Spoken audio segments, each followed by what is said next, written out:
தாவேகாவும் அதிமுகவும் இணையற அன்னைக்கு மிகப்பெரிய சக்தி வந்து உருவாகும். இதுதான் நம்மளுடைய முதலமைச்சர் அவர்களுடைய எண்ணமும் கூட அப்படின்னு சொல்லிட்டு அமைச்சர் ஆதவ அர்ஜுனா வந்து நேத்திக்கு பேசியிருக்காரு. தேர்தலுக்கு முன்னாடி மற்றும் பலர் அப்படின்னு சொல்லி கட்சியோட பேரவே சொல்லாத முதலமைச்சர் இன்னைக்கு அந்த கட்சி வந்து அவங்க கூட சேரணும்னு அவரோட விருப்பத்தை வந்து அமைச்சர் மூலயமா வந்து தெரிவிச்சிருக்காரு. அதிமுகல இருந்து எம்எல்ஏக்கள் சில பேர் போயிருந்தாங்க, முன்னாள் அமைச்சர்கள் சில பேர் போயிருந்தாங்க, சில மாவட்ட செயலாளர் எல்லாம் கூட போயிட்டு தாவேக்கால இணைஞ்சதை நம்ம பார்த்திருப்போம். இருந்தாலும் அவங்க இன்னும் அதிமுக ஒரு பெரிய சக்தி, இன்னும் அங்க இருக்கிறவங்க எல்லாம் நம்மளுக்கு வேணும் அப்படின்னு நினைக்கிறதுக்கான காரணம் என்ன அப்படின்னு பாத்தீங்கன்னா அதிமுகவுடைய தொண்டர்கள் பலம். இது வந்து சாதாரண பலம் கிடையாதுங்க.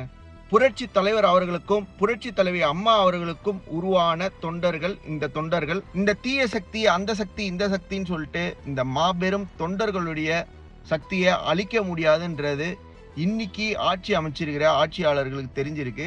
கூடவே என்னைக்கா இருந்தாலும் இந்த சக்தி வந்து திரும்பி மீண்டும் எழும் அப்படின்றதையும், இன்னொன்று எப்போ ஒரு வாட்டி ரெட்டை இலையில ஓட்டு போட்டாங்களோ அதுலேருந்து அந்த ஓட்டுன்றது ரெட்டை இலைக்கு தான், அது மாறவே மாறாது அப்படின்றது இவங்களுக்கு தெரிஞ்சிருக்கு.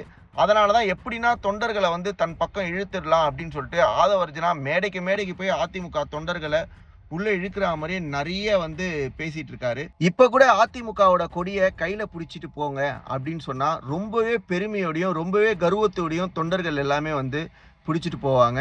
ஏன்னா இது வந்து புரட்சி தலைவர் புரட்சி தலைவியோட அன்புல உருவான தொண்டர்கள். சில எம்எல்ஏக்கள் சில அமைச்சர்கள்னு சொல்லிட்டு பதவியில இருந்த சிலர் இன்னைக்கு கட்சிக்கு துரோகம் பண்ணிட்டு போலாம், ஆனா எந்த ஒரு தொண்டருமே போக மாட்டான்.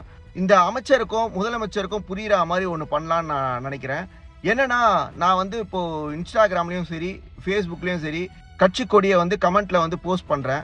நம்மளோட இயக்கத்துக்கு சப்போர்ட் பண்ற எல்லா தொண்டர்களும் அந்த கொடியை உங்களோட போஸ்ட்ல போட்டு என்றென்றும் அதிமுக அப்படின்னு ஒரு ஹேஷ்டாகோட நீங்க போஸ்ட் பண்ணுங்க. நடிக்கிறவங்க சிஎம்மா இருக்கிற எல்லாருமே வந்து புரட்சி தலைவராவோ புரட்சி தலைவி அம்மாவாவோ ஆயிட முடியாதுன்றத அவங்களுக்கு உணர்த்த வேண்டிய தருணம் இது.